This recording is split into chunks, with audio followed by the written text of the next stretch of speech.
Hello guys, welcome to లైకారి. Central government రీసెంట్గా MGNREG act 2005ని రీప్లేస్ చేస్తూ కొత్తగా ఒక స్కీమ్ తీసుకొచ్చింది. ఆ స్కీమ్ ఎంజీఎన్ఆర్ఈజీ కన్నా ఏంటి ఎక్స్ట్రా ఏమేం చేయాల్సి వచ్చాయో చూద్దాం. ఎంజీఎన్ఆర్ఈజీ అంటే Mahatma Gandhi national rural employment guarantee act. దీని కింద పల్లెటూరుల్లో ఉన్న ప్రజలకి, లో ఇన్కమ్ ఉన్న ప్రజలకి, వాళ్ళకి డైలీ అంటే ఒక ఉపాధి కల్పిస్తూ, ఎంప్లాయ్మెంట్ కల్పిస్తూ ఒక 100 days ఖచ్చితంగా ఎంప్లాయ్మెంట్ ఉండాలి అని ఆ యాక్ట్ తీసుకొచ్చారు.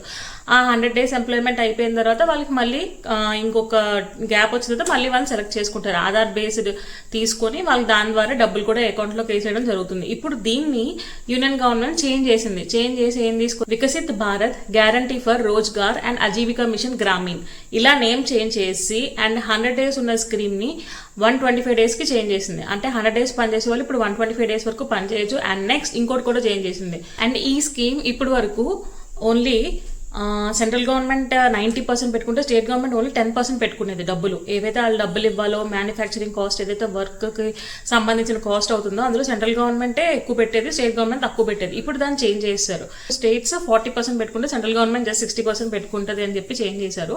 నెక్స్ట్ అన్ని స్టేట్స్కి ఇది చేంజ్ చేయలేదు. North eastern states and Himalayan states ఏవైతే ఉంటాయో, నార్త్ ఈస్టర్న్ అంటే నార్త్కి ఇండియాలో నార్త్ ఈస్టర్న్ పార్ట్లో మేఘాలయ, సిక్కిం, అస్సాం ఇవేవైతే స్టేట్స్ ఉంటాయో 7, హిమాలయన్ స్టేట్స్ వీటికి 90:10 రేషియోలోనే కొనసాగిస్తూ మిగిలిన స్టేట్స్కి మాత్రం 60:40 రేషియోలో చేంజ్ చేస్తారు.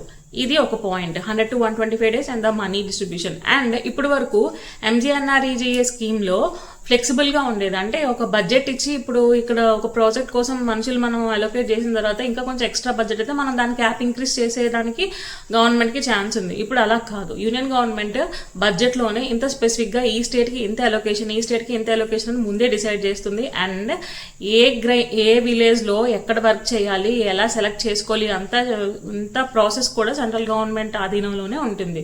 ఇది కూడా చేంజ్ చేసింది. సో ఎన్ఆర్ఈజీఏ స్కీమ్ ఆర్ఐఎంజీ స్కీమ్ కింద చేంజ్ చేస్తూ ఈ చేంజెస్ కూడా చేంజ్ చేశారు. అంటే డైలీ వర్కర్స్కి ఏవైతే ఇప్పుడు వచ్చిన బెనిఫిట్స్ని కొత్తగా చేంజ్ చేసి నెంబర్ ఆఫ్ డేస్ని ఇంక్రీజ్ చేశారు. And state government, union government ఈ రెండింటి యొక్క manufacturing cost, labour cost change చేశారు. అండ్ యూనియన్ గవర్నమెంట్కి డెసిషన్ పవర్ ఇంక్రీజ్ చేశారు. ఇది ఈ స్కీమ్ చేంజ్ చేసిన rules and regulations. Thank you for watching and subscribe to my channel.